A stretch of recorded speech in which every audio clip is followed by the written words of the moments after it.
Bonjour à tous, aujourd'hui je fais une petite vidéo spéciale pour partager avec vous une astuce que j'ai découverte et qui devrait quand même surprendre pas mal de monde puisque ce que je vais vous montrer n'est pas censé être techniquement possible. Et ce que je vais vous montrer, c'est comment récupérer la couleur d'une mise en forme conditionnelle directement à partir d'une formule qui est dans une cellule. Et avant de vous expliquer tout ça, je vais vous montrer rapidement le résultat pour que vous sachiez à quoi vous attendre.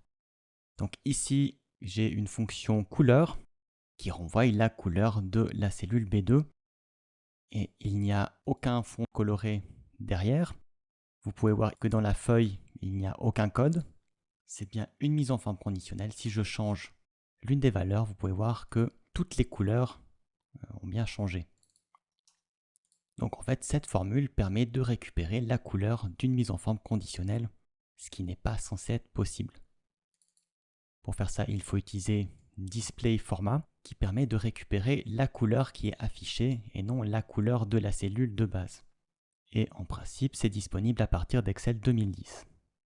Mais il y a un petit problème, c'est que ça ne fonctionne en principe pas sur une feuille Excel. Je vais vous montrer ça, je vais enlever ça.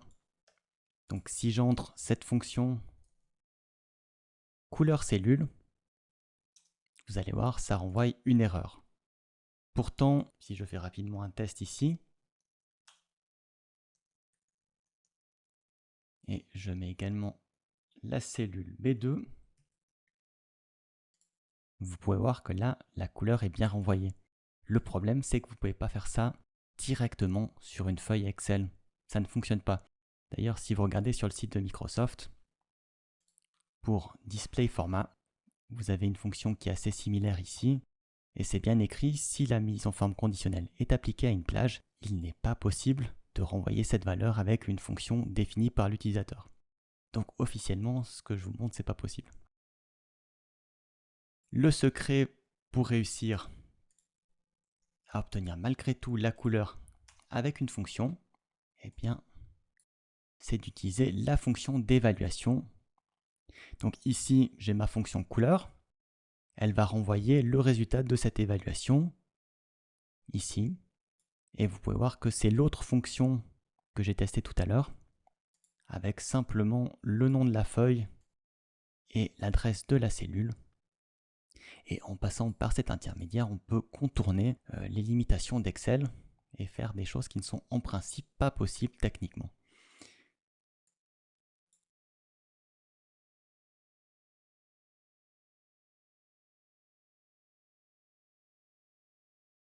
Donc voilà, maintenant vous avez la fonction et je vous mettrai en dessous de la vidéo un lien vers une page qui vous permettra de copier-coller la fonction directement sans que vous ayez besoin de la retaper.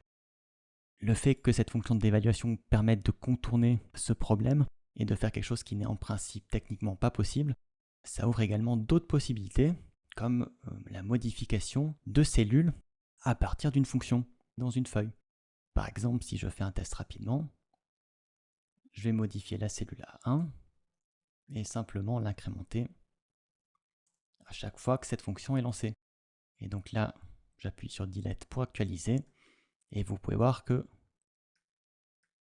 les fonctions qui sont dans la feuille modifient d'autres cellules de cette feuille.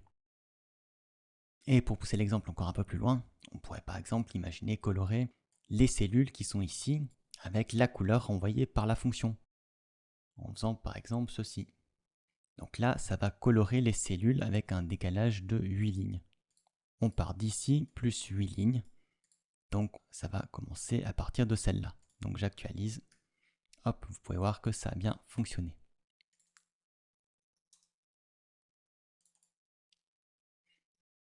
Donc voilà, j'espère que cette petite astuce pourra aider pas mal de monde parce que c'est un problème assez récurrent. Et au passage, pour les utilisateurs du pack de fonctions du site, qui je le rappelle est gratuit, sachez que les différentes fonctions de couleur ont été mises à jour en même temps que la vidéo. Donc si vous téléchargez la dernière version du pack, vous aurez les nouvelles fonctions de couleur qui prennent en compte cette fois-ci les mises en forme conditionnelles, ce qui n'était pas le cas auparavant.